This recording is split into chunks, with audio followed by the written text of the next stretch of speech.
In today's show, Blazers basketball is back, and so is Damian Lillard. The point guard looks healthy, Jerami Grant looks athletic, and the season is here. The first preseason game. Welcome to Locked On Blazers. Let's get into it. You are Locked On Trailblazers, your daily Portland Trailblazers podcast. Part of the Locked On Podcast Network, your team every day.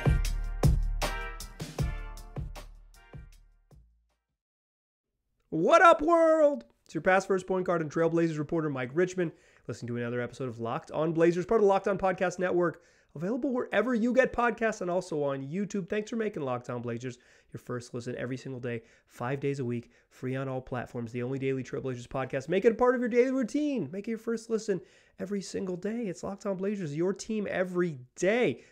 That sound you hear is the return of Blazer Hoops. It's here, it's here, it's here. What a wonderful evening it was there in Seattle. The Blazers kicked off their preseason slate with a loss to the Los Angeles Clippers. If you are a new listener to the program, welcome. I am so happy to have you. Typically, what we would do for these games is we do a fastest recap in the West. We'd run down the box score, talk about best performance and all that.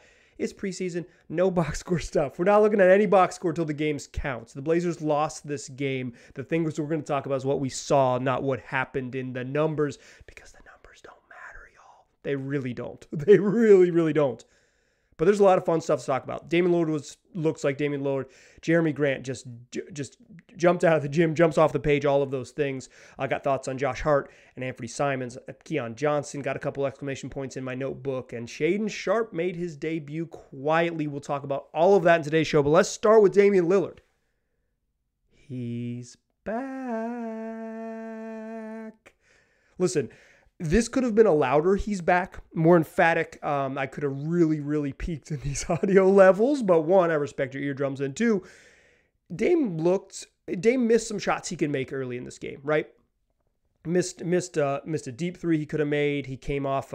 They ran after timeout play, an ATO play for him, and he just missed a wide open wing three. He missed a pull up early in this one. It's like he was getting his looks. And it was like, okay, hasn't played basketball since December. Like, yeah, it's 10 months basically since been 9 months really since he's played anything like this level of basketball. And then he got rolling, and in the third quarter, he didn't play.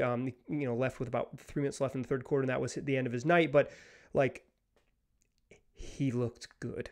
He looked good, and good in a way that I have no concerns about Dame. Coming in, I had no concerns about him either, but it was like, what are they going to do differently with him? Not much. They moved him off the ball a little bit, but call me when Dame's still off the ball 25 games into the season. The preseason, I'm not, just literally no reaction to it. Great. Love to see it. Let's see if they keep it up.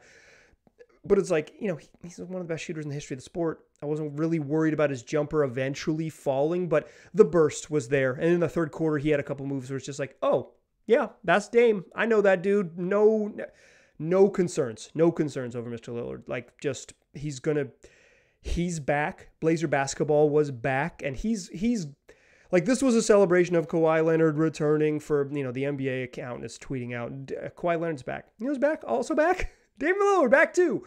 The Clippers look good. That seems good. They're going to be, compete for an NBA title this year. And the Blazers were, they were after a sloppy and slow start, looked fine. Clippers didn't play their guys in the second half. Didn't, sat everyone. Kawhi Leonard didn't. By the time we got back to the bench in the second half, was not wearing a jersey anymore. So, Clippers played half of this game. The Blazers played 3/4 of this game. Blazers looked fine with their starters on the court. Looked fine and competitive and good, and Dame was a big reason why. If there was even a little inkling of concern over sort of Dame's availability or health or all of those things, it went away quick. Like, he's going to be one of the good ones again, and I'm not worried about him. I wasn't worried about coming in, and I'm emphatically not worried about him now. You know who else I'm not worried about? Jerami Grant was the most exciting player for me in this game by a lot. Jerami Grant is the athlete the Blazers have been searching for. They have just missed that athleticism. Mo Harkless and Al-Farouq Aminu, like a couple iterations of Blazers ago, were athletic. Robert Covington has slow feet and fast hands. He's not a bad athlete, but his speed is his brain and his hands, not his feet, right? Like, and he's not a leaper. Norman Powell, like miscast as a forward, but like a good athlete, but not this big, rangy, long athlete. Jerami Grant is the athlete they've been just desperately needing. And he had, 3 blocks tonight, all of them just spikes. The first one just thrashed it off the glass and threw it ahead to Naz for a dunk. It's like the Blazers have just been missing this dude. I said on this podcast leading up to this, if you're a first time listener, welcome. I've been done a bunch of player previews, and during Jerami Grant's player preview, I said he's pretty clearly the Blazers' second best player. I still feel that way. He was great in this game. His shooting wasn't quite there, not making threes yet, and he got a couple bad decisions passing the ball, but the rebounding, the ability to get to the rim, get into people's space and draw fouls, the athleticism on defense, some backline help side defense stuff. He didn't get to play any minutes at center. Maybe we'll see that in the future, probably not till the regular season, but it's like, this is the guy they've been waiting for. I do not think Jerami Grant, in my mind, could have had a much better debut than he did. He was special and useful and everything you could have hoped for in a debut. The athleticism, on-ball stuff, off-ball stuff, defensive stuff, denying. He started the game on Paul George with Josh Hart guarding Kawhi Leonard. More on that in a moment, but like, being able to put him on someone who has the juice that Paul George does and not worry. He was fighting over screens. They were on switches. He was not having any trouble. Whoever he was checking, he was playing great help side defense. Like, this was the type of debut you wanted to see from Jerami Grant, and you got it. Dame being Dame and Jerami Grant looking like the piece they need. That is a successful preseason game, pretty much regardless of what else happens. Like, it doesn't, anything else positive is icing on the cake, right? Like the cake itself is a good bake. That's shout out to Paul Hollywood. It was a good bake if you were just going to get Dame and Jerami Grant to play that well. Like, you could see yourself in the mirror glaze. It was just fantastic. Let's talk about the mirror glaze. Let's talk about that icing, though, because I thought Josh Hart was really good, and I have some thoughts on Anfernee Simons. I'm going to share that in the second segment, but first, I want to tell you about Built Bar, the best tasting protein bar in the market. If you have not tried the Built Puff flavors, go try them now. They're available at Built.com, and you can use the promo code LOCKED15 to get yourself 15% off. The Puff flavors are marshmallowy, come in a whole bunch of different varieties, covered in 100% chocolate. If you're a marshmallow person and you like chocolate, try one of these bars because they're packing on average 17 grams of protein and just 4 net carbs, 4 grams of sugar, and under 180 calories. You're not going to find a better protein bar. You're not going to find something that packs more of a punch. So go save yourself some money. Locked on 15. I give you the wrong promo code up front. I'll give it to you right now. Locked on 15 at Built.com to save 15% off your next order. Locked on 15, Built.com. Go check it out. All right. Let's talk about Josh Hart. He started at small forward tonight. This was not a surprise, but a surprise. I've been saying a bunch on this podcast that I think Nassir Little will start. Chauncey Billups told reporters prior to the game that Josh Hart started this game, not to read anything into it, and that Nassir Little and Justice Winslow would get their chances to start during the preseason, and the battle, the competition is probably a better word for it, for the starting small forward spot remains ongoing. I apologize to Mr. Billups, Mr. Big Shot himself. I've already read into it, dog. I've already read into it. Josh Hart not only was competent, they put him on Kawhi Leonard, the matchup. The Blazers switched everything 1 through 5, so the matchups did not matter. I didn't love the switching early. I thought I got a little better late. Saw a little zone, all that stuff. We'll talk about that later in the week. But Josh Hart started, and he's just so clearly the Blazers' 5th best player. He's better than Nassir Little. He's a little smaller and not as long, but he's just better. He had a grab and go in the first quarter. He just grabs it off the rim, and he's such a good straight line driver. If you don't stop him in transition, Josh Hart is going to go to the rim and finish. He's strong when he gets there. He dribbles with purpose. He can pass the ball. He can handle. He's competitive on defense, and he is one heck of a rebounder. Watch Josh Hart on the defensive glass. He rebounds out of his position at such a high level. And by out of his position, I mean he sees the ball off the rim and he goes and gets it. He does not wait around. He goes and gets it. Nobody blocks out in the NBA. It's like nobody blocks out in the NBA. You wish they did a little bit more, but nobody does. It doesn't happen. Josh Hart is among them that doesn't block out, but what he does do is he releases and goes and finds the ball. He gets it up, he high points it up as when he gets up in a crowd. He chases it down on long rebounds. He will go get a rebound on the opposite side of the rim after it hits it. Like, he just is a wonderful rebounder. He's a competitive defender. The ball handling as a third tertiary ball handler in the starting unit makes some sense.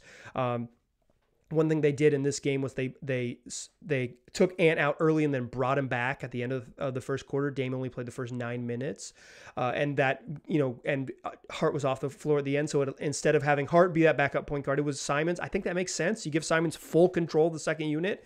That might actually be the way you maximize Ant's production. That would make a little bit more sense if they want to do stuff like that. If they want to have Ant have like significant time on the ball when Dame isn't there, to be the pick and roll guy. Josh Hart, he might not make perfect sense. Like, he might make a better sense on that second unit. Eventually, maybe Nazir Little makes a real case to just have to be that guy. But Hart just looks so much better than Naz in this game. One game, very early, very meaningless. I thought Josh Hart was a better basketball player beforehand. I still think it now. But I also, coming into the game, I thought Nazir Little would start. I guess I still think it now. But Josh Hart made a compelling case just because he's good. He's just good at basketball. And at some point, the Blazers, who don't have a ton of depth, I like this team, and I'm intrigued to see when Gary Payton and Trent Watford are healthy what the depth looks like. But at some point, you might just need to get your best players in the court. And if that means playing Josh Hart at the 3, that might just mean playing Josh Hart at the 3. He looked really good. Anfernee Simons looked okay to me. I think a really positive up top. Dame, Jerami Grant, Josh Hart, no complaints. I thought Nurk was fine too. I didn't love Ant's game in this one. They were switching everything, and he was competitive mostly on switches a couple times. Once he got Zubac on him, and Zubac just dunked on him easily. I thought a couple times other on switches he got caught and fouled just because he got beat a little bit. But he was competitive. Wasn't super worried about his defense. That's the spot I'm mostly watching Ants. I didn't love it, but it's fine. It was not a big negative for me. I didn't love his offensive game. I really didn't like this offensive game. No, I really didn't like. That's overstating it. And it's preseason. That's too hot of a take. I thought that Anfernee Simons settled for too many in-between floater range shots. He is an elite shooter, and it's a little funky, but boy, when it comes out of his hands, does it look clean. The release is a little funky and his base a little funky, but when it looks pure coming out of his hand. Great shooter. Love to watch it. Could watch the dude shoot all day long. Really good pull-up off 2 feet. Like, if he can get middies, he can pull up off 2 feet. Has the skills to get to the rim. Has not put it together yet. Just hasn't put it together yet. Just still not there. And in this game, 3, 4, 5 occasions, I believe, let me look in my notes real quick. I have it marked down five separate times where I thought he got himself into that floater range, like 6 to 11 feet in there, 6 to 12 feet in there, where you kind of take floaters or little runners. And he took hard shots. They're just hard. It's not that he can't make them. Ant has a nice floater, good touch. He's a really good offensive player, a great one even. Budding great offensive player, I should say. But like, those are too hard. And they don't, you're not going to get fouled on floaters. He's got to find a way to either pull up, I think, a little bit deeper and get his feet set so it's not a runner and not a shot on the move, or get a half step deeper. That's easier said than done. Like, it's like James Harden's like, if I could just run and dunk, I would do that. Talking about Giannis Antetokounmpo. If everyone could run to the rim and dunk all the time like Giannis was, they would do it. It's not like Giannis has cracked the code. It's a skill to get all the way to the rim. Ant's got to develop that skill a little bit stronger. Or he's just got to pick his spots. Like, even if those floaters go in, like even if the ones I marked down go in, like, they're hard. Those are challenging shots. And Dame is so good that, like, you just don't want him to take challenging shots. You want him to find easier buckets because he's such a pure, talented offensive player that sort of like the shot profile being like, oh, those are really hard. Like, he doesn't need to do that. He doesn't need to do it. He's got to, I didn't love his offensive game. I'm not worried. I think he's going to be fine. Like I said, if he gets carte blanche to run the pick and roll and run the second unit and run a ton of pick and rolls, he'll get himself into better shots, and he did a little bit later in the game. But I thought, particularly early and then a little bit in the second quarter, he just took some bad ones, some shots that are just too difficult. Not even bad ones, shots that are too difficult for how talented he is. Go get easy buckets, and you're capable of it. Go get easy buckets. He'll get there. I'm not worried, but I want to be honest in my nitpicks. I take notes for a reason. Want to bring him to you. You know who looked darn good though? Keon Johnson looked darn good. Let's talk about him in the third segment. Join me there, won't you? Still a pass first point guard. I'm still Mike Richmond. You are still listening to Locked on Blazers. Keon Johnson is a ball player. First, a little notes here. Gary Payton II did not play. He's probably not going to play all of preseason. He said at Media Day that he's hoping to be ready for opening day. That does not read like someone who's going to play in preseason. We'll see about his availability for game one of the regular season. We're still a few weeks away from that. Trendon Watford also didn't play with a hip flexor. Chauncey Billups told reporters at Shoot Around that it's just been something that's bothering Trendon, but he's no concerns. Just like it's a preseason game. If you got aches and pains, bumps and bruises, now is the time to rest them because there's a lot of games to play coming up here in the future. What that meant was that there was no GP off the bench, and because Josh Hart started, the only guard on the bench that was it was a choice between a couple guard types on the bench, and the first sub of the game was Keon Johnson, and Keon was great. I have been maybe a bigger doubter of Keon than others, than certainly many of my listeners who've told me how good Keon is. He was really good in Summer League, built on a kind of underwhelming to me rookie season with being really solid at Summer League. Just competitive on defense, can shoot from three off the dribble, can get all the way to the rim because he's a freak athlete and he's super strong, has great balance when he drives. And he had it all there.